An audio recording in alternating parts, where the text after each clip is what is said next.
บทสวดจุรชัยยะปรากรนะโมเมพุทธ เตทัสสาตารณะจยาธรรมิกาเตชะประสิทธิประสีเทวนารายะปะระเมสุราสิทธิพรหมาจะอินทาจะ จะตุโรกาคัมภีรักขกา สมุทธาภูตุงคาทังจะสัพพรหมชัยยะประสิทธิพระวันตุเตชัยยะชัยยะธรณิธรณีอุทธิอุทธีนันทินาทีชัยยะระคนระตนระนิสัยนิไรสัยเสนะเมรุราชพลนราชีชัยยะชัยยะคัมภีสระโสภีนาเคทนาคีปริศาจจะภูตการี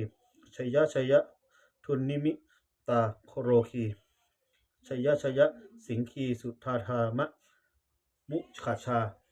ชัยยะชัยยะวารุณะมุขสัตราชัยยะชัยยะจิมจำปาทินา ขมุกะคันทะชัยยะชัยยะคันทะคันชะคนจตุรงสุกะระพุชงสิหะยะคาทิปาชัยยะชัยยะวารุณะวารุณะมุขะยตาชิตะชิจะเสนาริปุนาสุทธินารดีชัยยะชัยยะสุขาสุขาชีวีชัยยะธรณีตะเรสัทธาสุชัยยาชัยยะชัยยะธรณีสัตตรินสัทธาชัยยะชัยยะมังคาราชราชพระวะเขชัยยะชัยยะวารุณยะเขชัยยะชัยยะรักขเสสุระพุชะเตชะชัยยะชัยยะพรหมเมทัคคณาชัยยะชัยยะราชาธิราชราชชัยชัยยะชัยยะปะทะวิงสัพพังชัยยะชัยยะอรหัตตาปัจเจกะพุทธสวังชัยยะชัยยะมะเหสุโรหาโรหารินเทวาชัยยะชัยยะพรหมาสุระโขชัยยะชัยยะนาโควิรุหโกวิรุปโขจันทิมาวราวี อินโทจะเวนะเตโยจะเวโรอรุโนปิจะอคิวายโยจะปาชุโหกุมาโรตัทรัตทโกอัฏฐสระสะหมาเทวามหาเทวาสิทธิตาปัสสาอะทโยอิสิโนสาวกาสเพชยะรามโมภวันตุเตชยะธรรมโมจะสังโฆจะสหปารโรจะชยกังเอเตนะชยะเตเชนะชยะโสทีภวันตุเตเอเตนะพุทธเตเชนะโหตุเตชยะมังครังชโยปิพุทธสัสริมโตอายามรสัจจะปปิมโตปรชโยโหสยามพุทธิมเทปโมทิตาชยะตถาธุมะครามหาสิโนชโยปิพุทธสัสริมโตอายามรสัจจะปปิมโต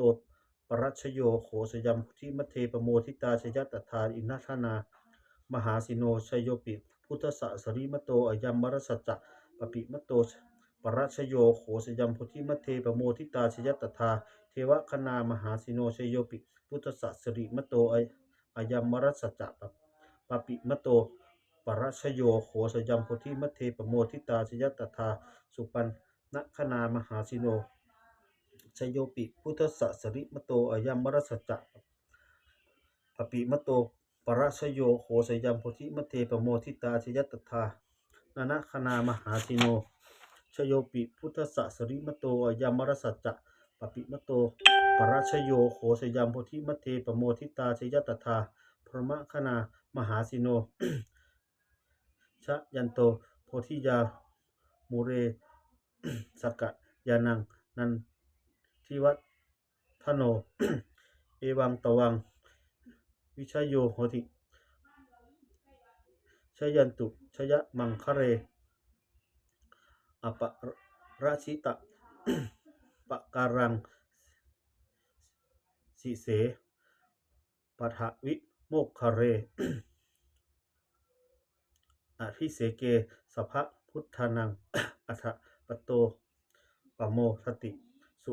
นักขตังสุมังครังสุปะพนังสุอัตถิตังสุขโนสุหโตจะสุริทัถังพรหมจาริสุสุนักขิตังกายกัมมังวาจากัมมังปทักขีนังนะโมกัมมังปทิทิเตปทักขีนานิทิตวานะระพัตตะพัตทะเตปทักขีเนเตตถะรัฐาสุขิตาปิรุพยาสุทะสาสนาสเนอโรคาสุขิตาโหทะสหสเพหิยาติภิสุนันตุโดโตเยเทวาอัฏมิงฐาเนอธิคตาพิคายุกาสภาโหตุสุขิตาโหตุสภทารักขันตุสภะสันตนังรักขันตุชินะสาสนังยากาจิปัฏนาเตสังสเพปุเรตุนะโมรัฐายุตทะเรปะวัสสตุวสังวสาวรหกาโรคาจุปันทวาเตสังนิวาเรตุสัพพัทธากายสุขังจิตตสุขังอรหตุยะภาระหังบทสวดธรรมนิยมะสุตังเอวังเมสุตังเอกังสัมมยังภควาสาวะที่ยังวิหารติเชตะวันเนอนาภะนะอาวะนะพินพิกันสะอารเมตัตตะระโขภควาภิกขุอะมันเตสิภิกขโวติพระทัตเตสิเตภิกขุภควโตปัจจโสสุงภควาเอตวะโวจะอุปทาวะภิกขเวตถาคตานังอนุปทาวะตถาคตานังอิทธวสาธาตุธรรมทิตตาธรรมนิยามตาสัพเพสังขาราอนิจจาตังตถาคโตอภิสัมพุญาติอภิสัมเมติอภิสัมพุจิตวาอภิสัมเมตวาอจิคติเทเสติปัญญาเปติปัญหะเปติวิวรติวิภาชาติอุตนีกะโรติสัพเพสังขาราอนิจจติอุปทาวะภิกขเวตถาคตานังอุปทาวะตถาคตานังอิทธวาสาธาตุธรรมทิตตาธรรมนิยามตาสัพเพสังขาราสุขาติตังตถาคโตอภิสัมพุทยติอภิสัมเมติอภิสัมพุทธิตวาอภิตะเมตวาสเมตวาอภิคาติเทเสติปัญหะเปติปัฏฐเปติวิวรติวิภาชาติอุตนีกะโรติสเพสังขาราสุขติอุตถาวาภิกขวพระภิกขเวตถาคตานังอุปตถาวะตถาคตานังอิตวาสาธาตุธรรมทิตตาธรรมนิยามตาสัพเพธรรมาอนิตติตังตถาคโตอภิสัมพุชาติอภิสัมเมติอภิสัมพุทธิตวาอภิสัมเมตวาอาจิคติเทเสติปัญญาเปติปัฏฐเปติวิวรติพิภาชาติอุตนีกะโรติสัพเพธรรมอนัตตติอิธามะโวจะภควาอิตมนาเตภิกขุภควโตภาสิตังอภินันทุนติบทสวดปัทเทกรัตตคาถา อติตังนานาวะคะเมยะมัตปะนะปะทิ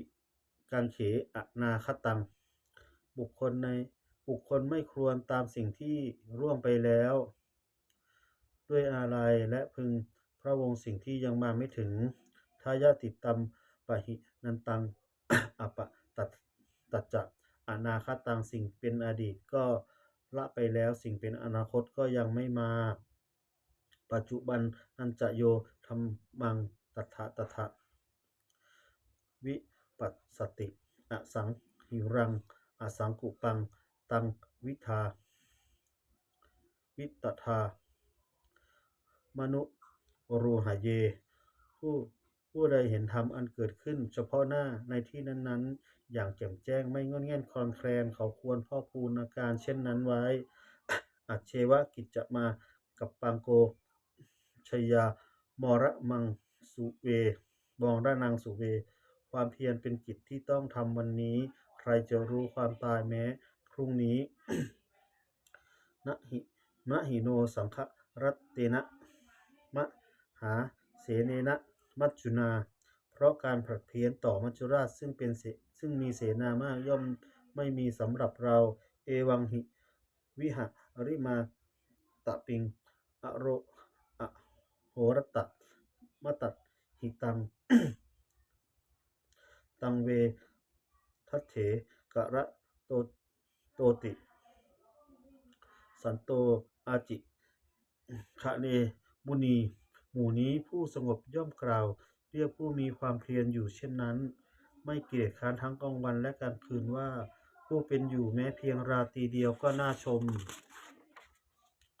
บทสวดธรรมสังเวขะปัจจะเวขนา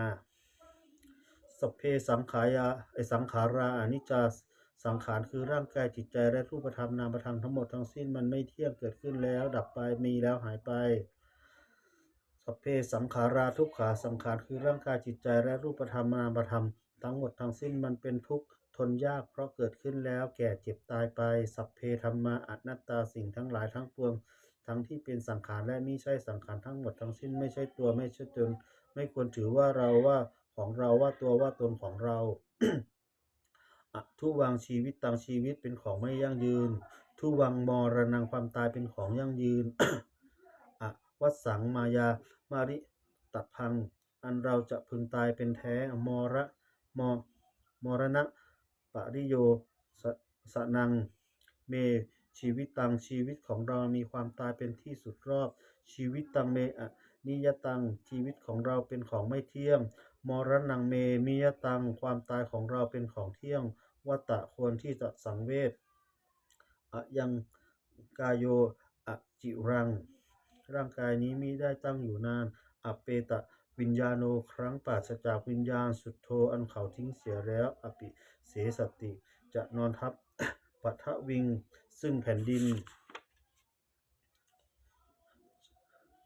กะริงคะรังอิวังประดุจว่าดังท่อนไม้และท่อนฟืนนิรัตถังหาประโยชน์มิได้อนิจจาวัฏสังขาราสังขารทั้งหลายไม่เที่ยงหนออุปัฏฐวะยะธรรมมิโนมีความเกิดขึ้นแล้วมีความเสื่อมไปเป็นธรรมดาอุปชีตวานิรุสันติครั้งเกิดขึ้นแล้วย่อมดับไป เตสังอุปโมสุขโขความเข้าไปสงบระงับสังขารทั้งหลายเป็นสุขอย่างยิ่งสัพเพสัตตามาริติจะสัตว์ทั้งหลายทั้งปวงกำลังจะตายมาริสุทจะปริสเรที่ตายแล้วและกำลังจะตายตเถวหังปริสามิเราก็จะตายเช่นนั้นเหมือนกันมณินัตถิเมเอตถาสังคโยความสงสัยในความตายนี้ย่อมไม่มีแก่เราเลยบทสวดธรรมะธรรมบทสวดเมตตายังกินจิสุสรังธรรมัง สัพเพหิทะเตหิตะรังปุญญังโนอนุโมทันตุสุนันตุโทโตเยเทวาอัสมิงฐานะอธิคตาอธิคายุกา สัทธาโหตุสุขิตาโหตุทุกขาปะมุญจตุมาตาปิตาสุขิตาโหตุทุกขาปะมุญจตุสัพเพยากิตาสุขิตาโหตุทุกขาปะมุญจตุสัพเพอะยาติกาสุขิตาโหตุทุกขาปะมุญจตุสัพเพปิสาสัพเพยขาสัพเพเปตาสุขิตาโหตุทุกขาปะมุญจตุสัพเพอาจาริยุปัจเช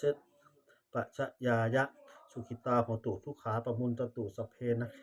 ขัตตาสุขิตาโหตุทุกขาปะมุญจตุสัพเพเทวาสุขิตาโหตุทุกขาปะมุญจตุสัพเพสามะมินังตินังสามิชะยันตุวะตุโว บทสวดบูชาหลวงพ่อทวดนะโมโพธิสัตโตอคันติมายะอิตทัคควานะโมโพธิสัตโตอิตันหิมายะอิติทัคควานะโมโพธิสัตโตอคันติมายะอิติทัคควา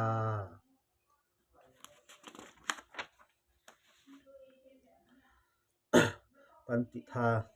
นะคาถายาเทวตาสันติวิหารวสินีภุเปคาเรโหทิคาเรหัตตาริตาหิงตาหิงตาธรรมทาเนนะ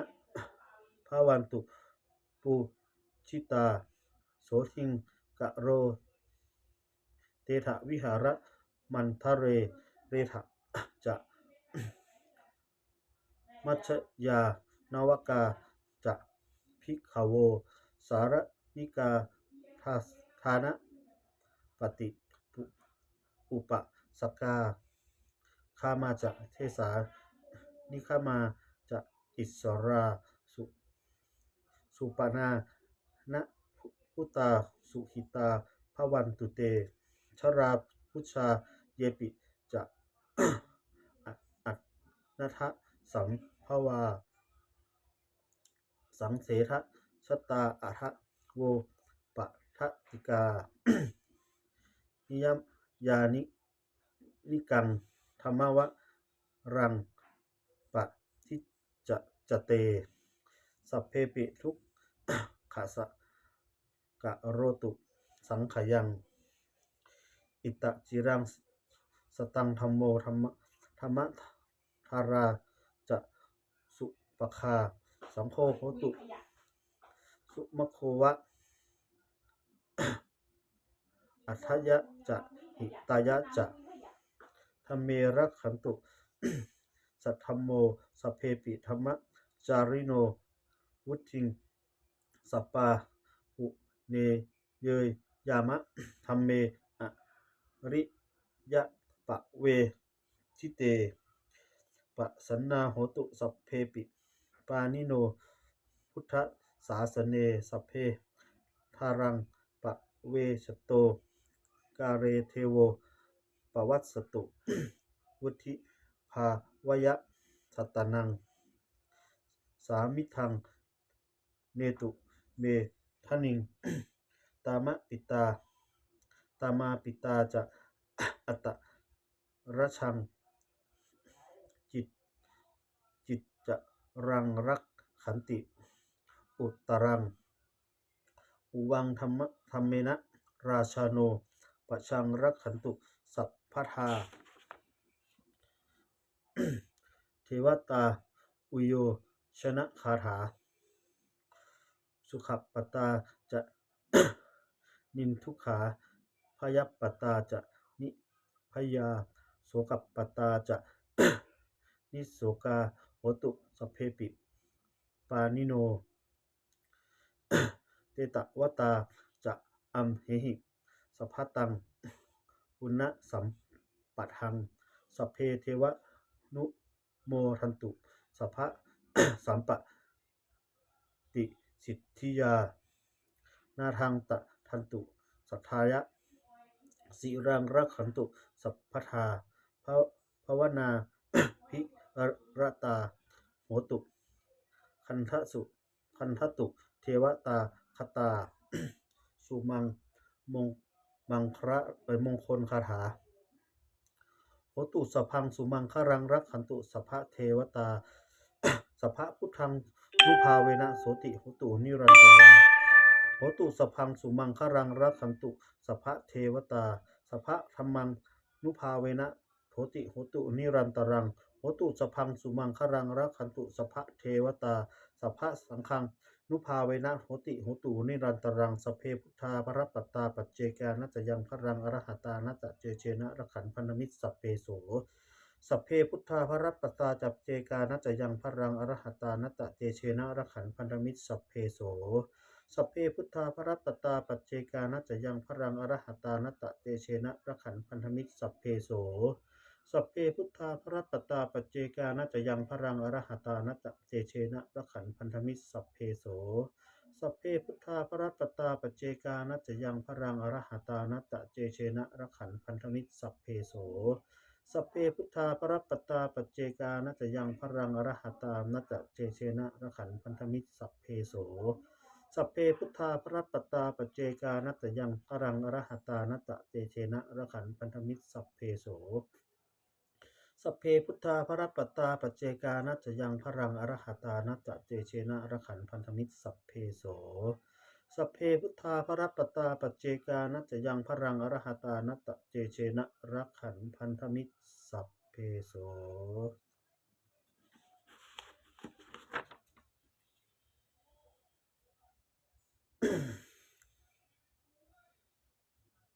ด้วยอำนาจแห่งบุญกุศลที่ข้าพเจ้าได้สวดสาธยายพุทธมนต์นี้ข้าพเจ้าขอน้อมทูลเกล้าถวายเป็นพระราชกุศลแด่สมเด็จพระนางเจ้าสิริกิติ์พระบรมราชินีนาถพระบรมราชชนนีพันปีหลวงผู้เสด็จสู่สวรรคาลัยขออานิสงส์แห่งบุญกุศลนี้จงเป็นสัตย์สิริมงคลแก่ข้าพเจ้าให้แคล้วคลาดปลอดภัยจากทุกโศกโรคภัยอันตรายทั้งปวงให้มีแหล่งรายได้อันสุจริตมั่นคงเป็นสัมมาอาชีพอันชอบธรรมคำว่าไม่มีอดอยากเจ้าจนขออย่าได้มีแก่ข้าพเจ้าขอให้ข้าพเจ้ามีสัมมาทิฏฐิตั้งมั่นในพระธรรมคำสอนแห่งองค์สมเด็จพระสัมมาสัมพุทธเจ้าดำรงอยู่ในความดีงามตลอดกาลนานอีกทั้งขอเทพเทวดาทั้งหลายผู้ได้อนุโมทนาสาธุการในบุญกุศลนี้โปรดประสิทธิ์ประสาทพรน้อมส่งอนุภาพแห่งมงคลไปสู่วัตถุมงคลพระปิตายอดสีทั้งฝั่งไทยและฝั่งลาวรวมถึงวัตถุมงคลทั้งปวงที่สามสิงห์โมเดลได้จัดสร้างขึ้นให้เปลี่ยนด้วยพุทธานุภาพภูรานุภาพและเทวานุภาพฤทธานุภาพอันศักดิ์สิทธิ์อำนวยผลให้เป็นสิริมงคลแก่ผู้ครอบครองและบูชาทุกประการเทินสาธุ